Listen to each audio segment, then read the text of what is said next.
Okay mga lodi, no? Magdudugtong tayo ng mga parlina dito sa project natin dito sa bahay ni Kong. At ito lang yung marami kasing mga style ng pagdugtong ng parlina na nakikita natin at nagiging komplikado pa tuloy, no, kung paano nila idudugtong. So ito lang, napakasimple lang ng pagdugtong, no. So unang-una, maglagay kayo ng patungan, no. Gaya nito, meron tayong 2x4 na tubular na patungan. And then kailangan ito ay naka-label para pag dinugtong natin ay tuwid yung ating parlina, no. Ngayon, sa mga parlina, merong merong maliit yan, merong malaki. So hanapin nyo lang yung kagaya nito, to. Pakita mo, G. No. So ito, nakikita natin dito, ito yung side na to, ito yung malaki. No, ibubuka lang natin to. Bukay lang natin to ng bahagya. So wag nyo lang gawing komplikado yung trabaho. O, napaka simple na lang ang gawin nyo at ito ay napakatibay. No, yung iba kasi kinakaltas pa dito kung ano-anong pinagagawa, no. So medyo patagal lang sa trabaho 'yon. So ito, minimum ng 5 cm yung kanyang overlap. So isuksok lang natin diyan. So nakita nyo, lapat na lapat, no. So wag kayong magdudugtong na yung maliit ay ipapasok nyo sa yung malaki pala ipapasok nyo sa maliit, no. Hindi yan lalapat. So dahil lapat na siya, so itong bahagi na to ay itutuwid nyo naman. Yan. So yun, no, tuwid na siya. Then ito, para matibay kasi manipis yung ating parlina, 1.2 lang to, ano, manipis lang siya. Kung dito natin sa labi ihihinang, ang mangyari, madudurog lang yung ating parlina, no, at hindi naman siya totally kakapit. So ang gagawin natin, i-inject natin dito, no, bitunis, no, dito lang. So ang setting ng ating welding machine ay around na sa 70 to 80 lang para hindi siya tumagos. Kasi ang mangyari yan, pag malakas yung welding machine nyo, tatagos, no, kagaya itong ginawa ni Reggie, no. Dito may tumagos, no.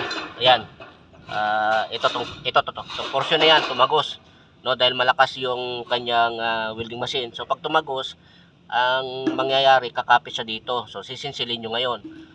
So dito, adjustin nyo yung welding machine nyo, mga 70 to 80 lang ang amperahe para yung lusot ng ating hinang ay hindi na umabot dito sa kabila. So ganito ang mangyayari niya, no. Ayan. So yan, nakikita nyo to. So hanggang yan lang yan. Yan yung tagos niya. No, galing yan dito. Okay? So try natin dito. So dahil tuwid na to, so, i-welding na natin. So ganito lang.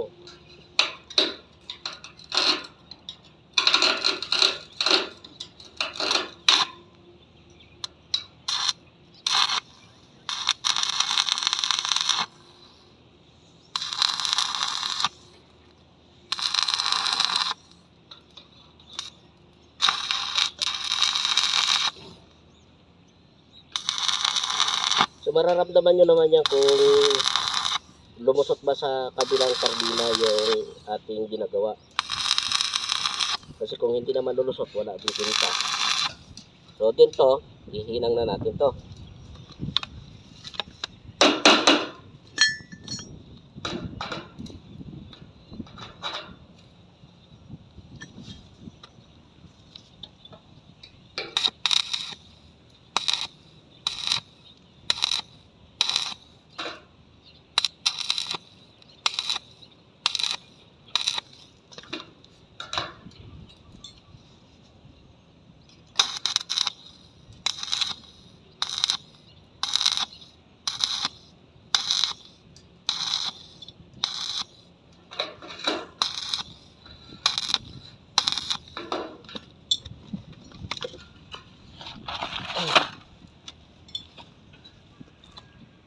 So dito sa gilid, i-inject din natin dito sa loob kasi para hindi na tayo umikot.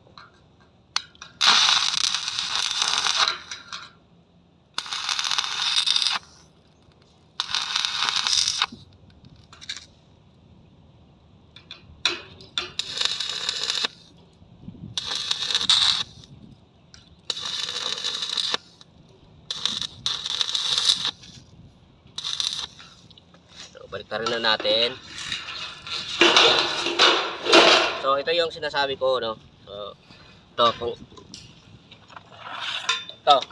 nakikita nyo itong itim na yan, yan yung hininang natin doon sa loob.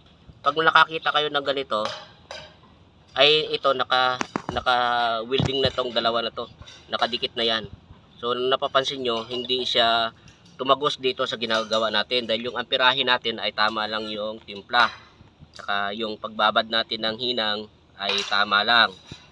Kasi kung babara natin ng matagal ay tatagos yan at didikit na siya sa ating pinapatungan. So ngayon ito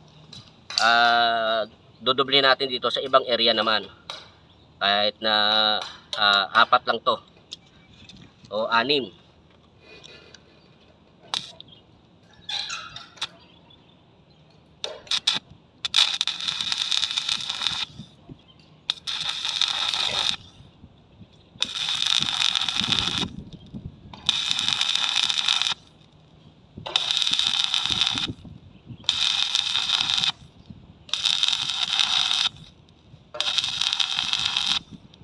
So okay na to, no?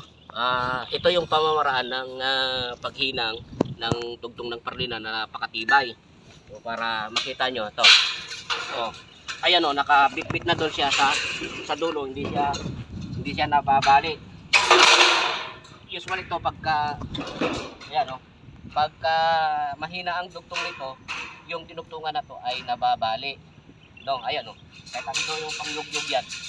So, tikno tayo yung ating parlina, manipis. Okay. So, ganun lang, no? Sa trabaho, huwag nyo nang gawing komplikado pa. Ang daming arte sa pagdugtong ng parlina. So, marami ako nakikita. Hindi naman ako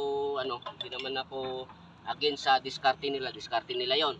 Pero yung sa akin, dahil matagal na kami sa ganitong trabaho, ang gusto natin ay maibahagi, no, sa mga baguhan yung tamang proseso at madali na hindi maarte, no?